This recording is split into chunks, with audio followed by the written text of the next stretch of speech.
L'histoire du syndicalisme, en fait, se confond avec l'histoire de la classe ouvrière. Depuis que les travailleurs se sont organisés, existent, et bien se sont organisés en syndicats. Parce qu'on s'est bien rendu compte que bon, on pouvait obtenir des choses personnellement face à un patron, mais si on se mettait à plusieurs dans la même boîte, eh ben, c'était mieux.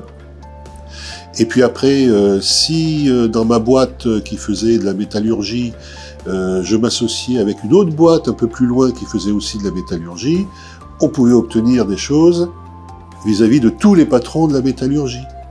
Voilà, c'est comme ça que le syndicalisme est né. Hein. Les syndicats, les fédérations, et puis la confédération.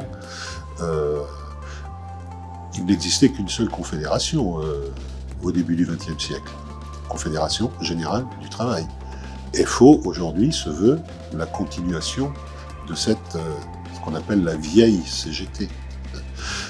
Donc voilà, c'est ça. Tout ce qu'on a aujourd'hui, tout ce que l'on a dans notre société, c'est la lutte syndicale qui l'a arraché. C'est la lutte syndicale qui l'a arraché, notamment ce qui a fondé le syndicalisme tel qu'on le connaît aujourd'hui en France, c'est la lutte pour les 3-8. 8 heures de travail, 8 heures de loisirs, 8 heures de sommeil. Le syndicat s'est toujours battu pour des choses, pour les intérêts matériels et moraux. Par exemple, peu de gens le savent, mais une des luttes, je ne sais pas si c'est important, mais en tout cas, qui montre bien ce que c'est un syndicat, c'était pour la pause toilette. Les patrons expliquaient que laisser un salarié prendre une pause toilette, eh ben, ça allait mettre en danger toute l'économie mondiale. Ben oui, ils ont toujours fait ça. Hein. C'est réagir contre l'exploitation. Voilà. La lutte des classes, t'as d'un côté ceux qui veulent exploiter, et de l'autre côté ceux qui veulent résister à l'exploitation. Le syndicat, je pense qu'il sert à ça, quoi. Et puis, je disais, tout ce qu'on a aujourd'hui, les grands acquis sur lesquels aujourd'hui la société est assise, c'est la lutte syndicale, notamment ce que l'on appelle les acquis de 36 et 45. En 1936, les congés payés. Aujourd'hui, un jeune, pour lui, ça lui semble normal. Moi, mes grands-parents, ils travaillaient du 1er janvier au 31 décembre. Il n'y avait pas de congé payé. S'ils prenaient un congé, il n'était pas payé. Voilà, donc c'était impossible. C'est 1936. Et puis après, 1945, ça a été la sécurité sociale, la retraite, etc. Donc voilà, ce sont les grands acquis. Alors, il y a la lutte syndicale, et puis, bien sûr, il y a aussi les implications politiques. Mais c'est pas, même si c'est lié, c'est pas sur le même plan. Un syndicat, il regroupe dans une entreprise tous les salariés, quelles que soient par ailleurs leurs convictions politiques, idéologiques, religieuses, etc. Le syndicalisme français est basé sur ce que l'on appelle la charte d'Amiens, qui a été votée au congrès de la CGT, de la vieille CGT, en 1906, je crois, qui demande d'ailleurs à être bien précisée. Souvent, on résume la charte d'Amiens à le syndicat doit être indépendant de la politique, ce qui est vrai. Mais il n'y a pas que ça dans la charte d'Amiens. Il y a aussi le fait que le syndicat lutte, par exemple, le syndicat lutte jusqu'à l'abolition du salariat. C'est-à-dire que cette charte d'Amiens, ça ne veut pas dire que le syndicat ne se préoccupe pas de politique. Ça veut dire simplement qu'il refuse la mainmise d'un parti politique. Mais bien évidemment que le syndicat, il vit dans la société. Comment peut-il ne pas se préoccuper de politique, puisqu'il lutte contre des dispositions qui sont prises par des politiques. Voilà. Donc il faut faire attention de ne pas caricaturer un petit peu la charte d'Amiens en disant simplement « Ah la politique c'est une chose, le syndicat c'est une autre chose ». C'est pas possible. Le syndicat il est fait de travailleurs, il est fait de salariés.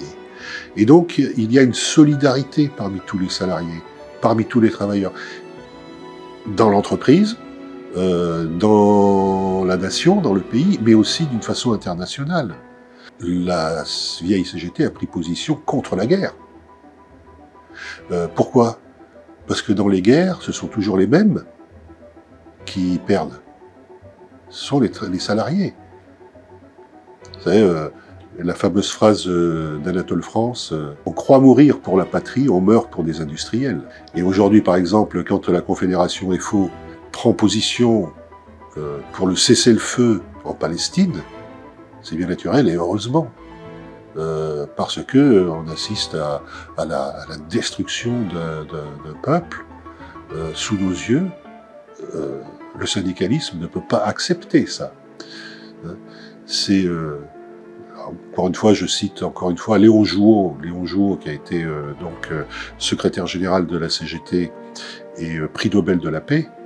C'est l'unité des travailleurs qui fera la paix du monde. Oui, alors l'indépendance du syndicat, c'est très important. Comme je disais tout à l'heure, c'est l'indépendance contre la mainmise d'un parti, quel qu'il soit, sur les décisions du syndicat. Mais l'indépendance, c'est aussi l'indépendance vis-à-vis de l'État, du gouvernement, vis-à-vis des options que prend un gouvernement. Par exemple, on pourrait dire ah bah tiens, le gouvernement il est un petit peu de mon orientation politique, donc même si ce qu'il dit n'est pas formidable, comme ce sont des amis, on va trop rien dire. Ben non. C'est-à-dire que le syndicat, il doit se baser uniquement sur les intérêts de ceux qu'il représente. Voilà. Et quel que soit le gouvernement, quelle que soit la couleur politique du gouvernement, le syndicat, il doit dire, voilà, moi je pense que c'est bien, moi je pense que c'est pas bien. Si c'est bien, je signe, si c'est pas bien, je me bats. Voilà. C'est ça l'indépendance, pour moi. Il est vrai que souvent les jeunes, notamment lorsqu'ils arrivent sur le marché du travail, peuvent se préoccuper de syndicats quand quelque chose leur tombe sur la tête. Alors là, ils se disent, tiens, je vais aller voir machin, je vais aller voir un tel, parce qu'on m'a dit qu'il pouvait me défendre. Donc ça, c'est une entrée, ça existe, hein, ça existe. Mais voilà, mais on peut aussi lui dire à ce jeune, écoute, n'attends pas que quelque chose te tombe sur la tête pour te préoccuper du syndicat. Moi, je lui dirais peut-être, regarde, moi j'ai 71 ans, je suis en train de payer mon adhésion pour 2024. Donc, pourquoi? Parce que tu vas avoir des enfants, tu vas devenir grand-père, quel est ton avenir? Donc toutes ces questions-là, il faut qu'on se les pose.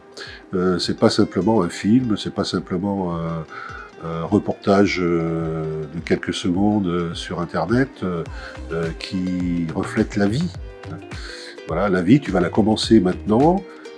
Tu l'as commencé, tu es dans le système, tu vois bien que déjà tu te poses des questions, pourquoi je gagne pas assez, je voulais m'acheter ça, mais finalement je pourrais pas le faire ce mois-ci.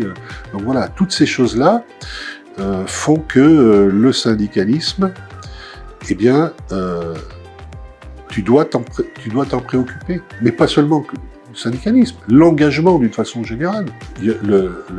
L'engagement dans un syndicat, c'est un engagement par rapport à son travail.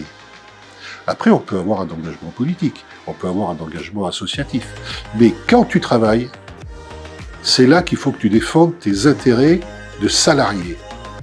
Et pour défendre ces intérêts de salarié, eh bien, quel autre choix tu as que de te regrouper avec tes autres camarades?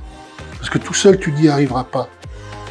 Voilà, je pense que c'est ça qui représente un syndicat.